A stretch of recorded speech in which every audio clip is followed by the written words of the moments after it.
Hello everyone and welcome back to my channel. This is Queen Prissy's channel and I want to say a special thank you to my existing subscribers. Thank you for staying with me and thank you for all your support. I truly appreciate you.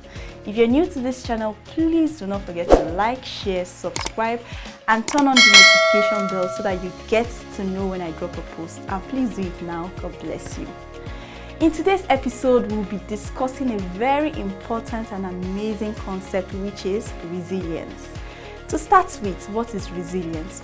Resilience is the ability to withstand adversity and to bounce back from a difficult life situation. Being resilient doesn't mean that you don't experience emotional upheavals or you don't have pains or you don't have suffering.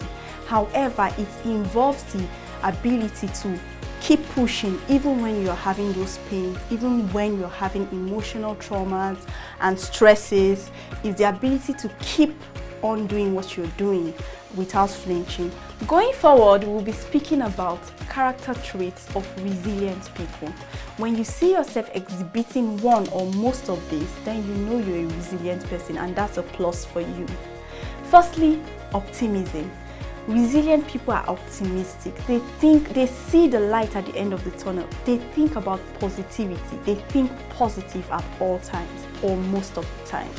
Secondly is emotional awareness. Emotional awareness is a character trait that is exhibited in resilient people. And what does this mean? It means the ability to accept your feelings, the ability to respect it per time.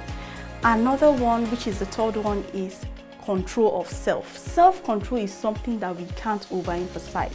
Self-control is so important that everybody needs to understand themselves and be able to control themselves irrespective of what is going on around them. The fourth one being self-belief. Believing in yourself is one very important thing to do. If you don't believe in yourself, people won't believe in you. You need to first believe in yourself before you can make other people believe in you. So self-belief is very crucial. It's something that can't be overemphasized. You need to believe in yourself to be able to pull through, to be able to run with your purpose and to achieve your goals. The next one is the sense of humor. Resilient people laugh. They have good sense of humor. There are people that even laugh at their mistakes. Yes, and I'm challenging you today to laugh at your mistakes. Sometimes you make mistakes and then you're so hard on yourself. No, laugh at your mistakes because they are mistakes and that's why you're human. You're human because you are prone to doing mistakes, to making mistakes at any point in life. But the bad part of it is that when you make a mistake and then you just fall back there and you don't rise up. But as far as you're rising up to continue what you're doing, then you are still on the right track. So please have a good life. When you make mistakes, laugh at it and then learn from it and grow. The next one will be social support. No normal functioning human being can thrive without social support. You need all the support you can get.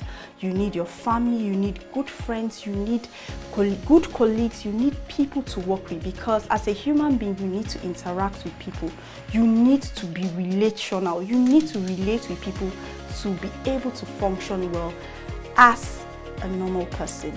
So you cannot dispose or discard social support. It is very, very important. And of course, during downtimes, everybody has their high and low times. When you're having a low time, you should have someone you can confide in, a friend, a family, someone you can speak to about it, to unburden whatever, load you're carrying. And that will make your life easier. Another one is the ability to solve problems. This is the last but not the least. Ability to solve problems is one of the major and strong characteristics of a resilient person. You should be able to think outside the box. Sometimes you want to embark on a journey and then you just encounter something, a problem or a challenge. You should be able to think, oh, how can I resolve this? How can I make this, better so as to continue my goal? This is a very important trait that we should not discard. Thank you. Having discussed about the traits of a resilient person, moving on, we'll be discussing about the 7 C's resilience model, which was developed by a medical practitioner, Ken Ginsberg. The 7 C's are competence, confidence, connection, character, contribution, coping, and control. Now, what is competence? Competence is the ability to do something efficiently and successfully well. You need to build that. Confidence is now the ability to believe in yourself, to trust in your capability, and also to continue with that goal that you have in mind. The next one is connection. Connection is the ability to relate well with people, to connect with meaningful people. And for connection, it's very important to note that you need to be intentional about it. You need to be intentional about the kind of people you have around you, your circle of influence, and your inner people, people that you confide in. The next one will be character. Character is something that there's a saying that says that if you have a bad character, you can go nowhere with it. So we need to build positive character, good character. We need to be morally upright as individuals that need to function in a society. And then another one is contribution. Contribution means your ability to add to your society. We live in a world where we need to add value. By adding value, you're making a mark. You're leaving a trail that people will always love and people will always look up to. So it's good for you to contribute, to put in your best in any given place you find yourself. You're supposed to add value to that place. So that's all about contribution and consistent value. So adding value today and stopping at it is just not it, but keep adding value. And as they say, doing good work brings more work to you. So please keep up with that good work. And the next one is coping.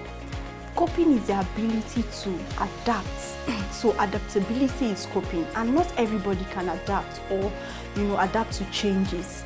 It's good to have this coping mechanism so that you are able to seamlessly adapt to new changes, because guess what? Change is constant. It keeps changing, and every day we're in a world that is evolving. There are new innovations, there are innovative ideas here and there are things to change, there are technological advancements. So you must have that coping mechanism in you to be able to adapt and do things differently when it is necessary. And then the last but not the least is control. You should be able to exercise control over yourself, which is that self-control. You need to have self-control, because if you do not have self-control, anything can go for you. You can just, behave anyhow, do anything you want to do. You need to be able to tame your flesh. So sometimes you know what you're about to do is bad, but your body and your flesh is craving for it, and you know that if you do this, it will land you in trouble. It is the ability, when you have self-control, you are able to stop yourself from doing that. You are able to put a restraint on yourself and constrain yourself at every given point. And this is a very important trait. All of them are important, but please, I enjoin you to try as much as possible to build up on these C's. Because all these C's are things you can build upon. It's not just something that is static. It's something that you can keep building upon, and before you know it, you become master in this area. So with all of these skills and factors put in place, we are able to build our inner strength and to utilize our outside resources. And also we are able to tap into that inner realistic optimism that is within us. I hope you've been able to pick one or two things from this very important concept, which is resilience. And please, I know I've just touched on some few parts. If you have other things to add, you're free to add. Engage me in the comment section, and I'll be willing to share with you my ideas and also to rub minds with you. Thank you for staying through to this time, and see you in my next episode. Bye, and have a wonderful day.